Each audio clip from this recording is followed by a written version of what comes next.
So I had an inquiry today from one of the members of the Living Voice Library community about holding notes long and clear. So I wanted to make a little video to give some quick tips on that, or give a sense of what goes into that, which I'll share with the Living Voices and maybe with everybody else on social media at some point.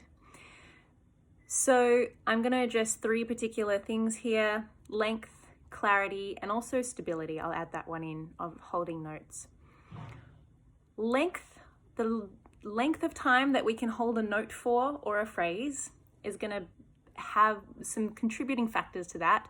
I would say would be how much air we have in our lungs, so that's our fuel to go the distance, and then how efficient we're being with that fuel, with that air. So if you have a really long note that you want to hold, you're going to need to take in more air to go for that distance. More air is not necessarily always better for all things, but if you do want to hold a note for a really long time or maximize the length of time that you hold a note or phrase for, you're going to need more fuel to take you for that distance.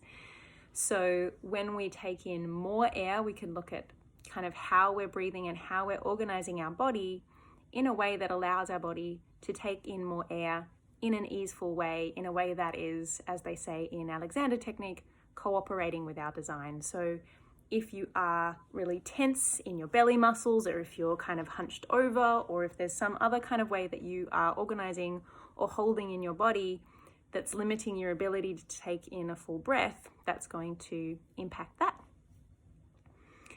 And then the efficiency of how we're using that air, in which I'm talking about the closure of the true vocal folds. So as they're doing their little mucosal wave, their vibration, if they're not closing fully along the length of them when they're doing that vibration, if there's a little gap, then we're going to be essentially leaking air. You're just going to run out of air faster. So you can tell if you don't have full closure of your vocal folds if there is breathiness, airiness in the sound. And that could range from like a very obviously breathy sound to a very subtle kind of bit of air noise in the sound. So we want to be efficient with our air in terms of how the vocal folds are closing. That is another thing that's going to contribute to that. And there are a lot of things that contribute to that, to your vocal fold closure. There's a lot of different ways that we can approach improving that vocal fold closure and therefore the clarity of the sound. So then that relates to the second part of the question, which was around clarity. So clarity as opposed to breathiness, or perhaps clarity as opposed to distortion.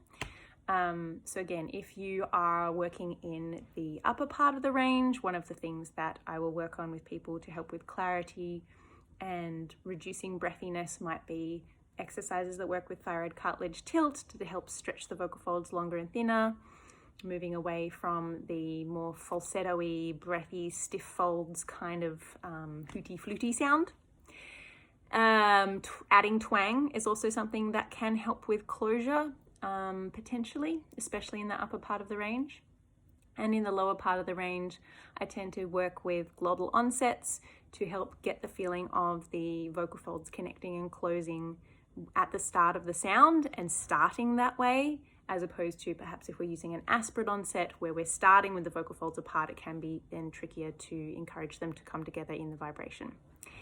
And finally, if we also think about holding long notes, we probably also want that to be a relatively stable, like we don't want it to be, wobbling around or unstable in terms of the pitch or the airflow. So there are certain things that you can do to help with your airflow being really consistent so that you don't have like inconsistency in the airflow, so that it stays more consistent. I just feel like I said the same thing three different ways. And it also can be about the muscles in your larynx, in your voice itself. Holding long notes is kind of a weird thing. Like singing, first of all, is kind of a weird thing for the larynx to do. The larynx, evolutionarily speaking, is really designed to protect the airway, stop stuff from getting into our lungs. The way that we use our larynx to make sound, especially then when we're speaking, is a lot different to when we're singing. We tend to hold sound for much longer in singing and often go in a much wider range, go much higher and such.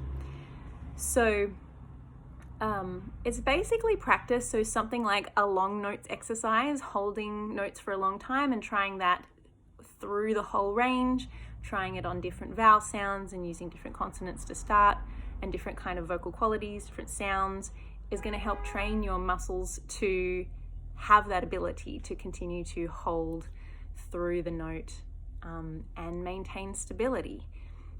So yeah, you might want to look at techniques around stability and consistency of airflow, and then also just practicing holding your notes and also checking in. Again, we also just want to check in with the body and go, is there anything that I'm doing that's actually going to make this harder? So is there tension? Am I pushing from my belly muscles? Is that something that's like kind of pushing my air out and making me run out of air faster or creating instability in the airflow? There's all sorts of things we can do with the body. So I do also recommend working with someone who has particular knowledge and expertise, such as an Alexander technique teacher, to look at what am I doing in the way that I'm organizing my body that might actually be making life more difficult for me when I'm trying to attempt this particular vocal task. So that was my little ramble for today. I hope that this was supportive. If you want more info, please feel free to send me a message, and happy seeing.